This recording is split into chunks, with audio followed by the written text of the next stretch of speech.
breaks like that, are you?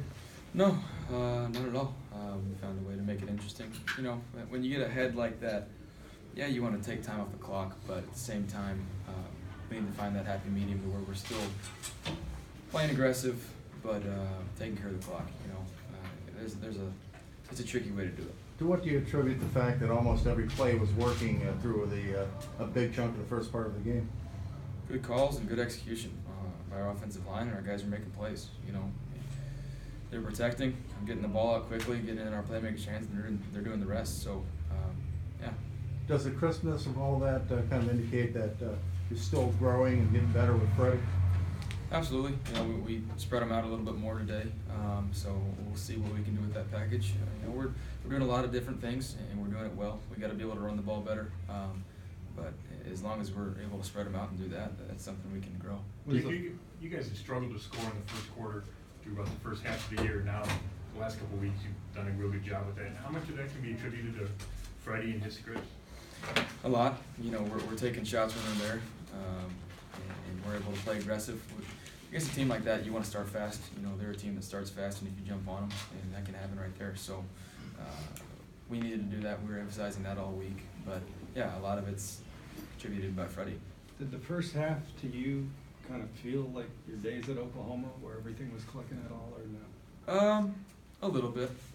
Yeah, everything seemed to be working, but that's the way we wanted here in Cleveland. What was up with the pregame dancing? Pregame dancing? You got Philly Collins playing the drums. What do you mean? Were you just feeling loose today? I mean, we haven't kind of seen that from you before a game before. I mean, yeah. You know, as the experience continues, the comfortability grows. You know, really nothing else to that. You know, as I see more looks and more things, I'm gonna be more comfortable. I just got to go out there and do my job. And as I keep saying it, it's repetitive, but it's the truth. Looked like you had a very brief encounter I saw before the game, and then again after the game with Hugh Jackson. Did he have a chance to say anything to you? If so, maybe what did he say, and what was that like? He said, "Good job, good game." Yeah, that was brief. I didn't feel like talking. You or him? Me. Why not? Why not? I don't know. Left Cleveland, goes down to Cincinnati. I don't know. It's just somebody that was in our locker room asking for us to play for him, and then goes to a different team. We play twice a year. Everybody can have their spin on it, but that's how I feel.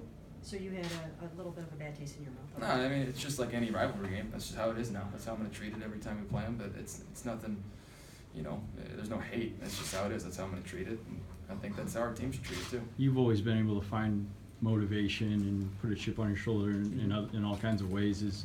Did that, now that it's over, did the presence of Hugh add any of that for this game? A little bit. You know, we have a lot of guys that have history with Cincinnati.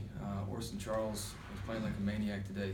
He kept saying that they're the people that cut him. So, you know, and then our QB coach, Kenny Zampese, was there for 15 years. So we have history with Cincinnati. That's what happens when you have a division rival. You play them twice a year, there's going to be that. So, yeah, but the best thing about that is our guys handled it well. That motivation and sometimes that emotion can get in the way, but our guys handled it the right way. Is there any feeling in your mind that Hugh was the reason this team wasn't winning? No, what it comes down to is we still have the same players. That's what I said when everything was happening. We just had to play better. You know what? You can put your own spin on it, but we have the same players. Yeah, we have people that we believe in calling the plays now. With Zampese, was it a seamless transition after Haley left, or did it take some while for the new dynamic with Freddie and Zampese and you to get it rolling? Kenny and I have always had a good relationship.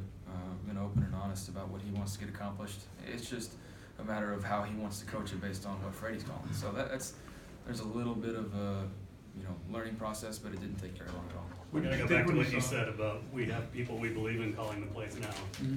That could mean you didn't before. No, I mean, Todd Haley was calling the calls, and I believed in that. I said that to you guys over and over.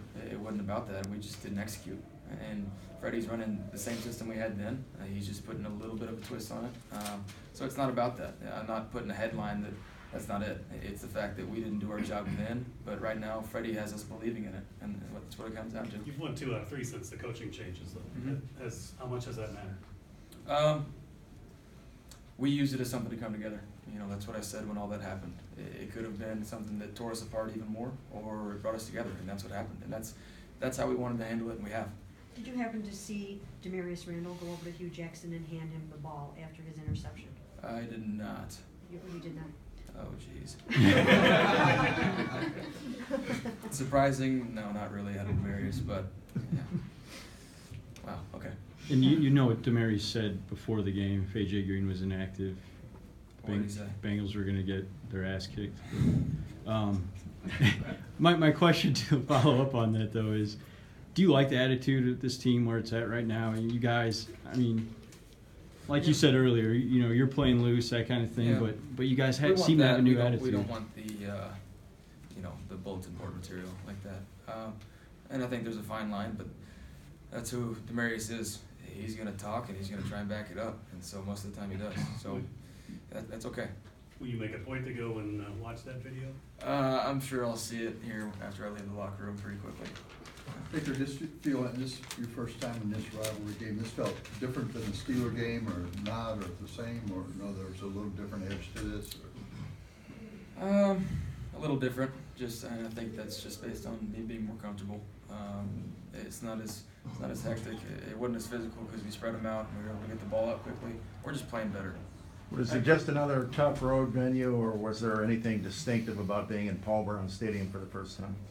Another road game, but it's something that we have to get used to because we're going to play there a lot. So, yeah, just another road game, but we had a lot of emphasis on we got to play well on the road. 4 out of our last 6 games before this game we're on the road, so we got to take care of business. Baker Kitchen threw us another curveball when he said that you were going to use the wishbone 50 times. Was it just Is that what he did? changed? That's what he did in Alabama when he looked a lot better. So it was I heard what he said. He said I wasn't very funny, so. It wasn't. Hey, No, we didn't. Really. One time, though. 7 touchdowns and no interceptions, 2 games. I mean, that's a high standard. Is that what you expect out of yourself? Yeah, that is. That's what I wanted to get accomplished. That's taking care of the ball. That's putting us in a good position to win. That's getting the ball out quickly. We had 1 sack, maybe? Like, None? They called it back. Oh, yeah, that's right. So, 2 games in a row, no sacks, no interceptions. That's the goal, and that needs to be the mentality. Greg said that Nick Chubb catches the ball real well in practice. I've never seen that before. I tell you what, he was snoring very, very loudly last night. Our roommates on the road and at home, so he made up for it. He made up for the snoring with that catch. That was an unbelievable catch. What are you thinking when the ball's in the air, that he's not going to be able to get back to it? Yeah, no, I think that I didn't give him a very good chance to catch that. Put it in a bad spot. Got to lead him. He beat the guy. They brought a blitz, and the guy had to peel and cover with him. So he did a good job of winning, and then obviously a great job finishing.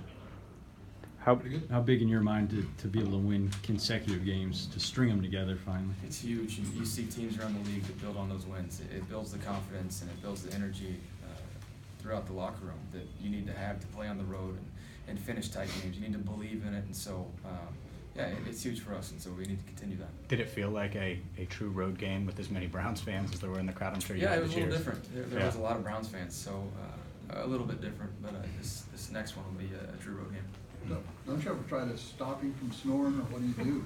Just sit there and take it? You let the man sleep. My thought process is if he's going to have another 90-plus yard run, I'm going to let him sleep. Good.